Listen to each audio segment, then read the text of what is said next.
Hi Virgo, kumusta po kayong lahat? So yun Virgo, maraming salamat po pala sa walang sawang pagsubaybay sa ating po mga reading. And kung ikaw ay bago pa lang sa ating channel, mag-subscribe na po kayo. Then i-click mo na rin yung ating notification bell para lagi kang updated sa ating mga bagong upload, okay?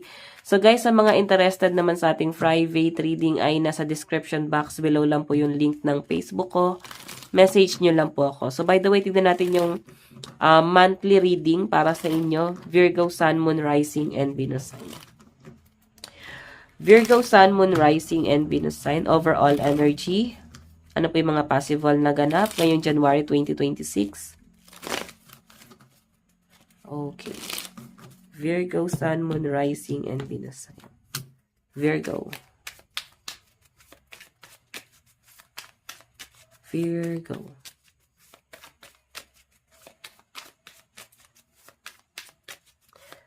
Virgo. Meron tayong King of Wands, Natural Leader.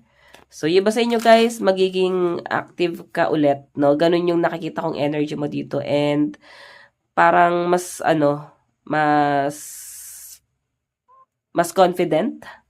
Mas matured yung energy mo rito. And, nakikita ko rin sa inyo guys na pag sinabi kasing King of Wands, nag-explore, nag-expand. So, may energy ka na parang gusto mo mag-explore, gusto pa na expansion, marami ka pang gustong itry na something new, mga ganon.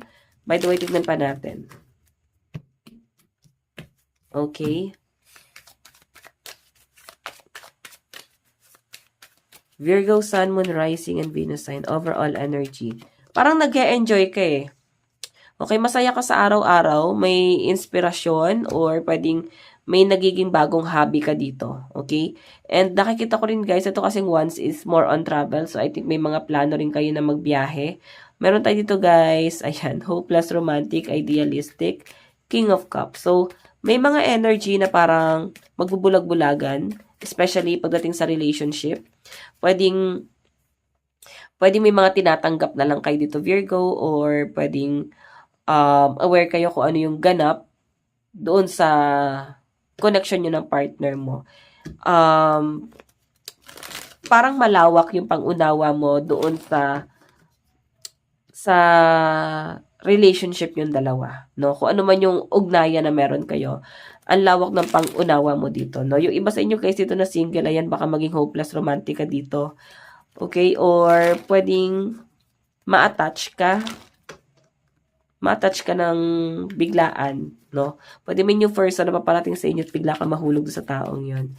By the way, tignan pa natin, meron tayong, oh my God, Ten of Swords, trauma, event, playing victims, immerse, fame. So, yung nakikita ko sa inyo guys, may mga trauma. Merong paparating na trauma sa inyo or possible na masaktan ka, pwede magkaroon ka ng mga sleepless night ngayong January, especially pagdating sa love life. Pero guys, ito yung magiging dito ka rin hugutin. Kung saan ka bumagsak, parang ito rin yung magiging awakening mo para bumangon dyan. So, nakikita ko na parang bigla ka magkakaroon ng lakas. May mga bagay kang kaya mo na. May mga bagay na akala mo hindi mo kaya pero makakaalis ka dyan. So, I think may healing na paparating. So, ngayon pwede may nangyayaring mga trauma, nasasaktan, pero mag-heal ka rin daw dito eh. So, by the way, tignan natin, meron tayong Three of Cups, parties, indulgence, and happiness. Okay, so yung nakikita ko dito, Virgo, is ang daming celebration na paparating, ang daming event, ang daming family gathering, may mga ganon, ang daming okasyon na pwedeng paparating or pwedeng ang daming magi-invite, no? Ganon po yung nakikita ko dyan. So, expect mo na marami kang schedule ngayong January. So, baka hindi ka na makagalaw sa dami ng schedule mo dito. So, magiging busy ka pala ngayong January 2026 kasi ang dami niya na guys sa asikasuhin. So, I think mag-aayos din ng mga paperworks, requirements. Basta busy ka eh. Parang ayan, good luck, no? Kung makahinga ka pa. Ang dami mong ganap ngayong January sa nakikita ko dyan. So, by the way, tignan natin pagdating sa pera at sa career, kung paano yung flow ng pera mo ngayong January 2026. Okay? Virgo, Sun, Moon, Rising, and Venus sign. Wow! Alam niyo guys, yung The Sun, ito yung pinakamaganda sa lahat ng tarot deck. So, may happiness, success, reward, prosperity, victory. So, I think, tuloy-tuloy na to, no? Tuloy-tuloy na yung pasok ng pera, tuloy-tuloy na yung blessing na paparating sa inyo. And ang nakikita ko rin dito guys, change direction. So, ibig sabihin, kung hindi ka maging successful doon sa pinaplano mo, merong magandang opportunity na paparating pa. And kahit saan ka malagay, guys, maganda pa rin yung maging kalagayan mo doon. Okay? Ang daming opportunity, Ace of Swords, mas magiging matalino.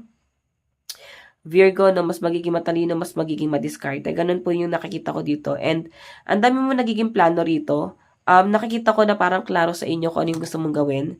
Klaro sa isip mo kung ano yung mga dapat mong gawin. Ganun po yung nasasagap ko dyan. And yun lang, pwedeng na-realize mo to dahil nagkaroon siguro ng dahilan, no? Biglang nagkaroon ka ng mga realization or sabihin na natin guys na dahil may dumating na conflict, parang yun yung nagpa-trigger sa inyo para magkaroon ka ng magandang plano para sa future mo. Okay? So, na-trigger, no? Na-trigger yung emotion mo and mas naging mas na-motivate ka dito sa bagay na to. So, by the way, meron tayong King of Cups. Pagdating sa pera, yan na nga. Maganda yung flow ng pera mo talaga dito. And romance with passionate ka naman daw dito sa bagay na to.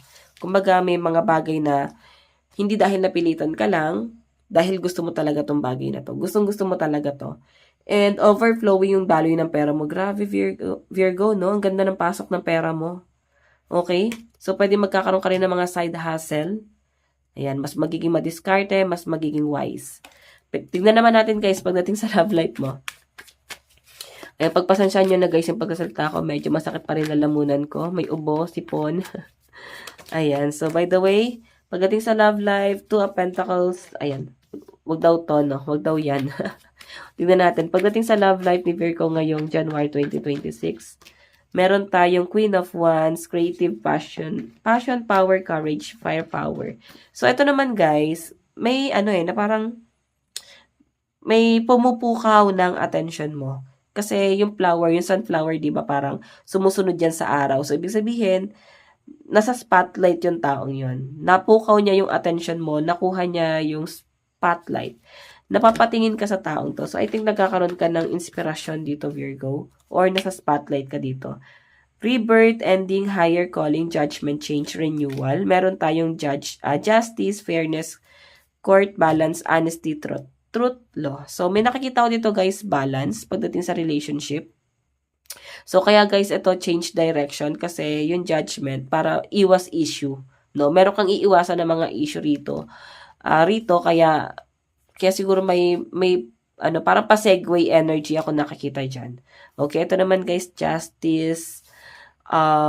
Ayun, para hindi masyadong maging issue or hindi masyado parang maging big deal sa iba, no?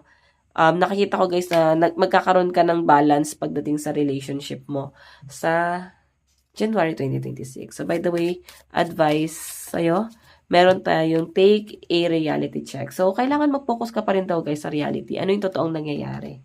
No? So, by the way guys, ito lang po ang inyong reading. Maraming salamat po. God bless and love you all. Bye-bye.